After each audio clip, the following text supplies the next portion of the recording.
hello friends আপোনালোক নিশ্চয় সকলো ভালে আছে মই আজি আপোনালোকলৈ আৰু এটি মোৰ অন্য ভিডিও আনিব বিচাৰিছো আজিৰ এই মোৰ ভিডিওটোত আপোনালোকক দেখুৱাই যাম খেৰাই নৃত্য কিছু অংশ আৰু ইয়াৰ লগে লগে বাদ্যযন্ত্ৰ শিল্পী সকলে তেওঁলোকে ধুনিয়াকৈ এটি গীতৰ সুৰ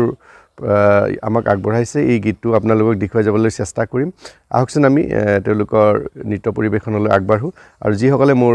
চেনেলটো এতিয়াও সাবস্ক্ৰাইব কৰা নাই প্লিজ আপোনালোকে সাবস্ক্ৰাইব কৰিব বুলি আশা কৰিলো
আজিৰ এই মোৰ ভিডিওটো ইমানতে সমাপ্ত কৰিব বিচাৰিছো ভিডিওটো ভাল লাগিলে প্লিজ এটা লাইক কৰিব আৰু শেয়াৰ কৰিব বুলি আশা কৰিলো পুনৰ লগ পোৱাৰ প্ৰতিশ্ৰুতিৰে আজিলৈ এৰিছো